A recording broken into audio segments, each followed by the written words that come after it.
Imagine an entire youth stolen. Not by accident, but by design.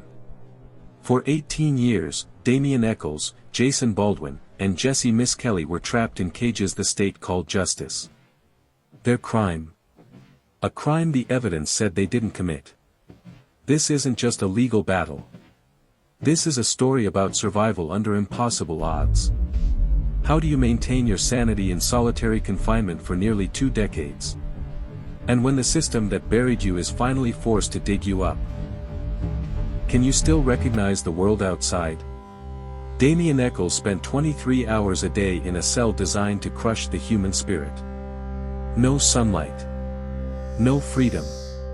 No one to talk to but himself. In that darkness, he found light, through meditation, magic, and books that became portals to other worlds. Survival was no longer physical. It was mental, spiritual, emotional. Jason Baldwin survived differently. He refused to let prison define him, becoming a model inmate and focusing on education. Jesse Misskelley, younger and easily manipulated, faced constant threats, learning to survive through instinct rather than intellect. Each man found a way to endure, a testament to the human spirit. August 19, 2011. After 18 years, 81 days, and countless appeals, Damien Echols, Jason Baldwin, and Jesse Misskelley Jr. walked out of prison as free men. But they weren't exonerated. They had signed an Alford plea. A rare legal paradox that allowed them to maintain their innocence while technically pleading guilty. To the state of Arkansas, the case was closed. To the world, it was an unfinished symphony of injustice. For a decade, the 3 men lived in a legal limbo. Damien Echols, now a best-selling author and advocate, refused to stop at free. He wanted innocent.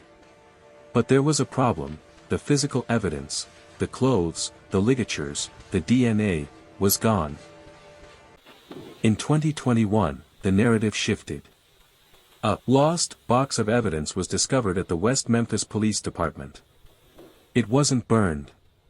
It wasn't destroyed. It was sitting there, waiting for the technology to catch up.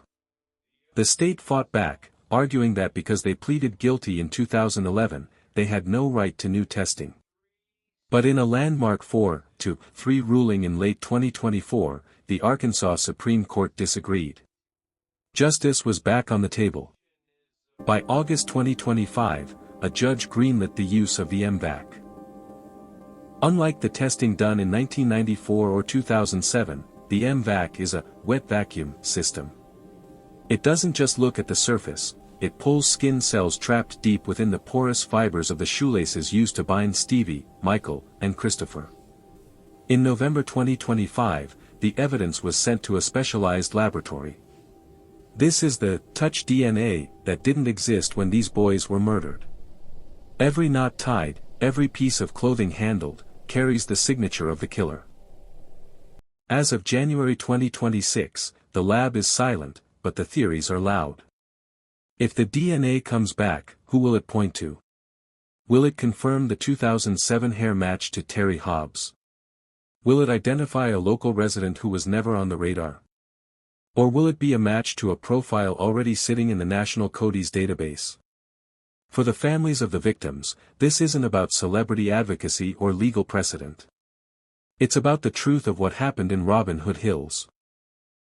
The Satanic Panic of 1993 might have been a myth, but the murderer is very real. We are standing at the finish line of a 30-year marathon. The lab results expected later this year could finally do what 3 decades of trials, documentaries, and protests couldn't: provide a definitive name. Damien, Jason, and Jesse are no longer the teenagers the world saw in 1994. They are men in their 50s, still shadowed by a crime they say they didn't commit.